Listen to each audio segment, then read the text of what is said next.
Hi guys, week 4. Looks like we're in the final stretch. Um, Actually, this class has had a really big eye-opening effect on me as an educator, or at least I think it will.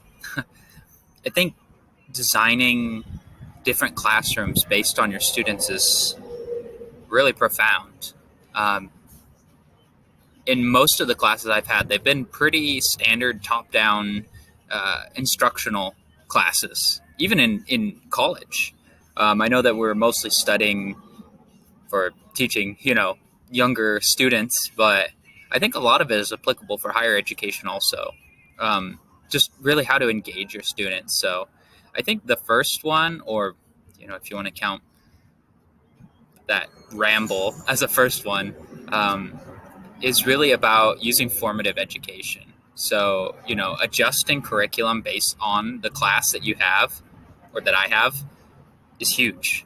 Um, I know there's certainly some times when I feel like an educator has been a really good fit for our class, and the class thrived.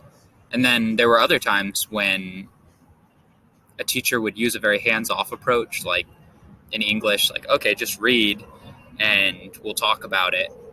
And it didn't really work for the class. And I feel like there needed to be some sort of adjustment that wasn't made. So for myself, that's something I definitely will keep in mind, especially with the idea of using like varied um, modes to teach.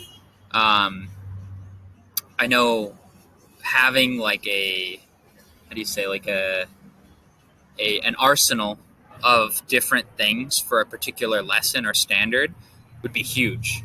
And that's something that I really plan on developing as I go. So, for example, I'm studying history to teach history. I love history. Um, I would have like a more direct approach, a conversational approach, and then a hands-on or current events type approach. That would all be based on the different types of classes that I have. And I could kind of adjust based on how I'm seeing people respond and assessments. And I'm a big fan of using constant assessment to see how engaged and where the students are. The other thing that I really learned was the value in all those different types of approaches. So, grouping is huge. I know for me, generally, it was like either all class or individual work. So, in college, obviously we do like group work and things like that, which I don't think is necessarily like even engaging. It's like a group project, which is usually like either individual credit that you try to bring together or one person does the whole group project, right? Like the classic stereotype. But I think that having groups, especially ones that are particularly crafted based on students' strengths and weaknesses, would be huge.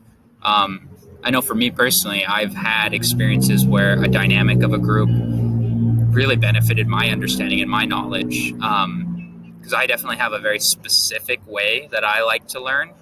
And there's sometimes when particular um, concepts don't really translate very well into that style of learning. So to have somebody who's like more artistic or, in that mode, being able to explain it to me or express it really helps. That's something I definitely want to keep in mind.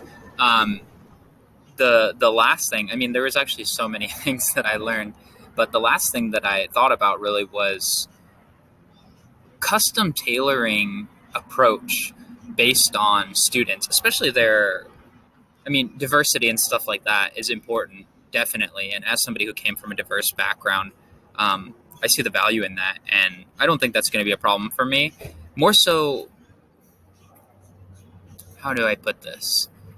More so having different activities that are still a part of the same curriculum that are available to students. So, breaking up the day or the class, depending on what type of classroom I have, to be different styles of learning to accommodate a larger scale and a diverse classroom. That's definitely something that I hadn't considered. And that's something that I'm definitely going to implement. I can't wait to try it out in my classroom. So I'd love to hear your guys' questions, comments, feedback. See if you even challenge me. That'd be great. So And I look forward to seeing you guys all in the next class also. Good luck out there.